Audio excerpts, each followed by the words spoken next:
Hey everyone, I'm Daniel and today I'm gonna talk about the new Spider-Man movie Spider-Man Far From Home, and without a long beginning, let's begin. Alright, how should I start? I love Spider-Man. I saw all movies about Spider-Man except some weird ones. And I've played a lot of games about Spider-Man like Spider-Man 3, Edge of Time, Web of Shadows, or The Amazing Spider-Man 2. And I can say without touching myself that this is one of the best Spider-Man movies of all time, and let me explain why. So let's begin with the story and the characters. So the story was good, and there's one thing that made the story so good. It's how they showed us the growth of Peter Parker. Alright, let me explain what I mean. I'm not sure how should I start, but I will just give you some examples.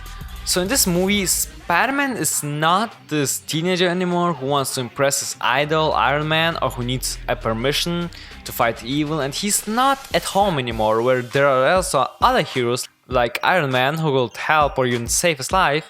And I think some people didn't like that in the first Spider-Man movie, SpiderMan Homecoming, because in all the last movies he was completely alone in the world and he was the only hope that people had.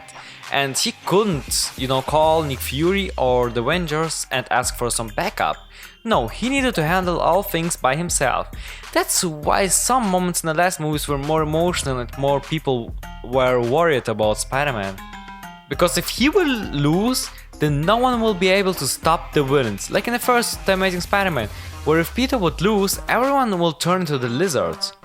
And that feeling was gone in Spider-Man Homecoming, where if Peter Parker would lose, then just another hero will defeat the Vulture, because the Vulture is not the strongest villain we saw. But in Spider-Man Far From Home, we got exactly this kind of feelings where Peter Parker was in Europe and he was alone, where he needed to handle everything by himself. Because we know if he will lose, then something bad would happen, like his friends will got killed. And that was also a line in the trailer. You're all alone. Friends are in trouble. What are you gonna do about it? And they did it great. I was really worried about Spider-Man in a lot of scenes because I knew what would happen if he would lose. Okay, I think I probably talked a little bit too much about it, but I just wanted to split it out. Oh, I forgot, we also saw that Spider-Man is not afraid of height anymore, like he was in the first movie. That's also a small detail that some people maybe missed. That also showed up the growth of Spider-Man. So the story is pretty good, and mostly because of this growth of Peter Parker thing, because without it, the story will be just pretty simple. Okay, the characters. I'm not gonna talk about the characters that we already saw and know, like Nick Fury or Spider-Man, because I don't have a lot to say about them. They're great, like always, and the actors did a great job, like always. I want to talk about one new character, Mysterio. So he was okay, not bad, but also not good. His costume design were great. I mean, the costume team did a really good job. And that's it. So in my opinion, you can't talk about Mysterio without saying any spoiler. That's why I'm gonna reveal something. So if you don't want to have spoiler, then skip the video till the minute that is on the screen right now. Okay. You have 3 seconds.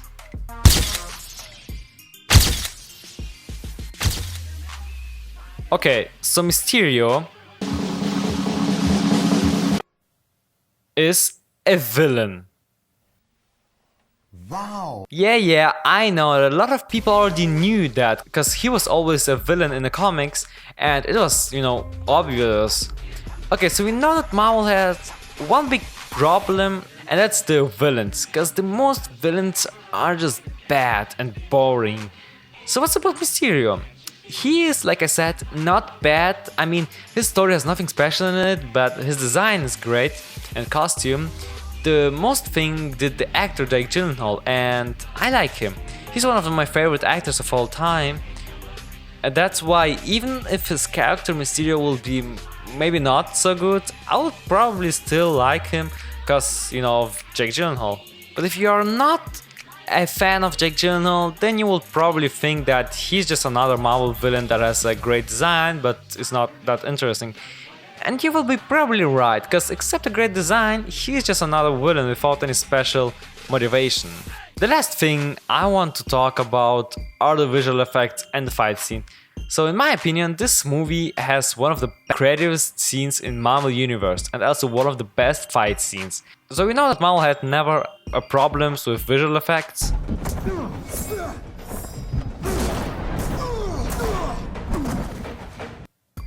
I mean, mostly. And it's not a surprise that SpiderMan Homecoming has great special effects, but there will be few scenes that are extremely creative in the movie. I would like to talk about them a little bit more, you know, to reveal you why they are so creative, but you know, it will be spoilers, so I just can't say it. And fight scene was also amazing, but I can't say more because spoilers. So if you want to have a spoiler talk about the movie, then punch the like button and write in the comments. Because there's some stuff that I want to talk about with spoilers. So yeah, that's it. Oh, wait a minute. This movie has also one of the best post-credit scenes in Marvel Universe. There are two of them and both are great and with a very interesting cliffhanger for the future.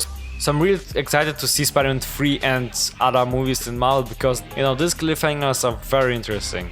So yeah, after all these positive things that I said about this movie, what will I give him? After I watched the movie, I already knew my score in the next 2 minutes. So I give the movie a 7.5 out of 10. Yeah, this is a good Marvel movie and a good Spider-Man movie too. And in my opinion, this is a really good ending, very good ending for Phase 3 in Marvel because, you know, like I said, there are post-credits that have, you know, this huge cliffhanger. That's very interesting to see what will happen.